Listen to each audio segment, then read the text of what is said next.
Oh, come, let us adore him. Oh, come, let us adore him, Christ the Lord. People who allow the darkness to get control of them.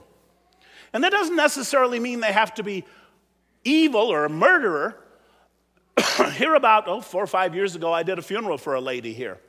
Saddest funeral I have ever done. Do you know how many people were at that funeral?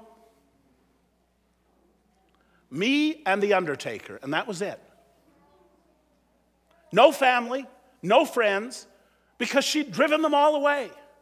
Somebody had hurt her somewhere in the past, and she surrendered to the darkness of bitterness.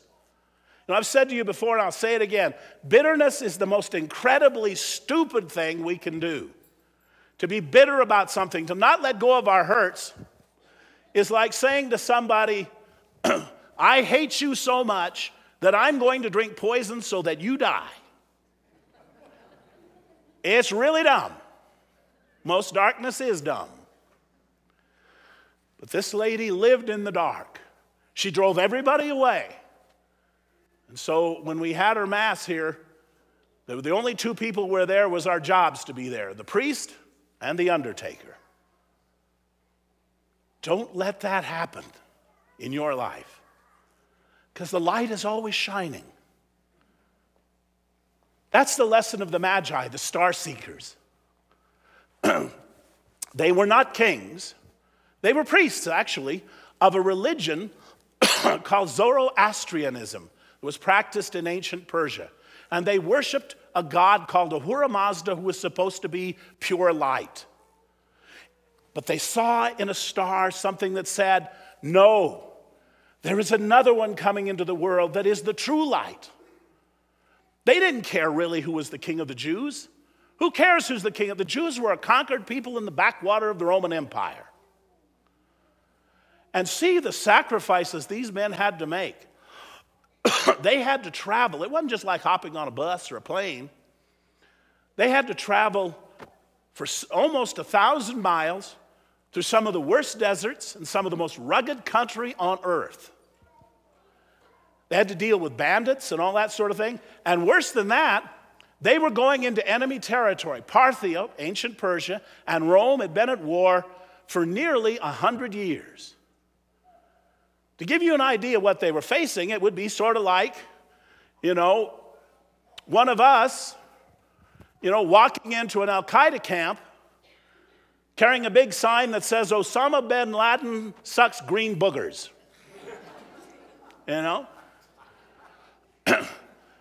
This was not a place where sane people would want to go. But they saw something in that star, and it told them the real light was there. And they followed that light, and they found it. And we are told they were filled with joy. And that's what we're meant to be, star seekers, people who pursue the light.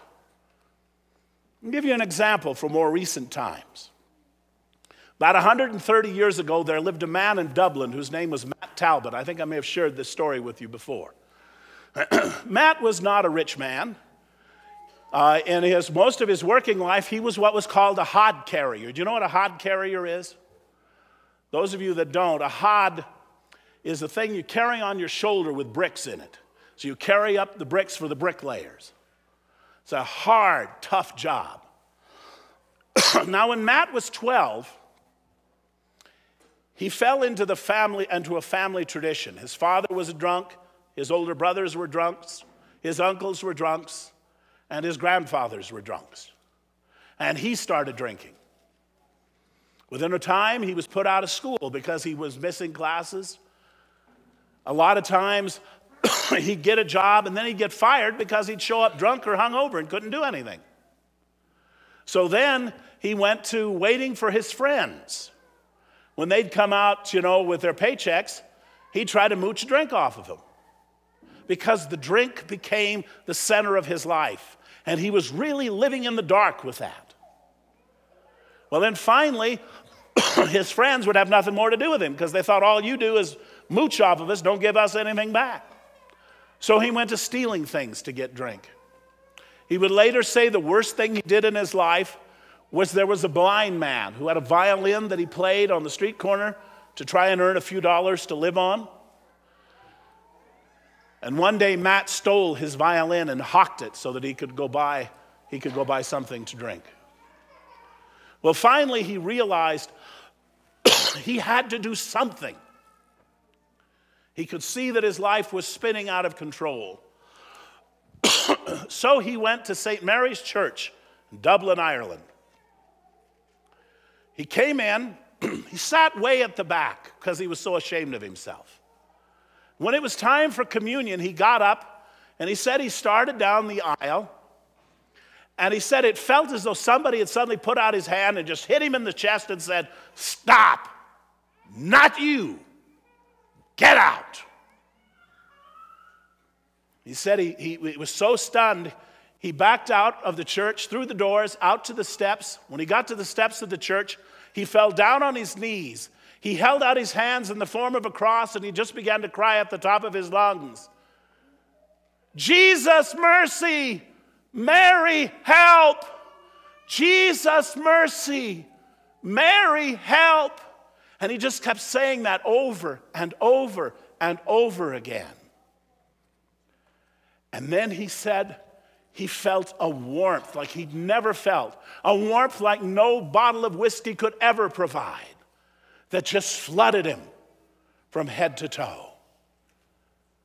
He got up off of his knees.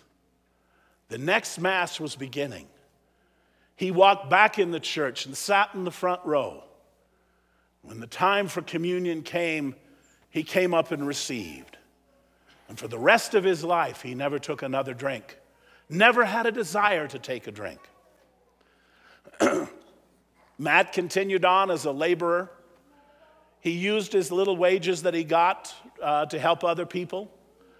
He developed a reputation in the city of Dublin as a loving and caring man.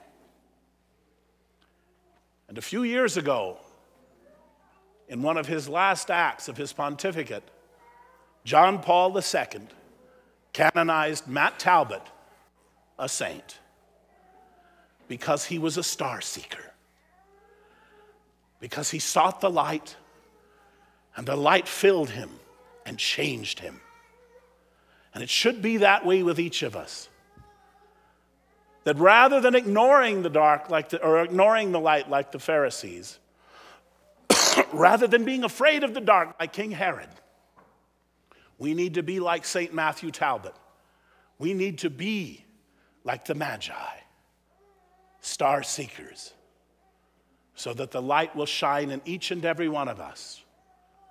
And through us, it will shine on the world.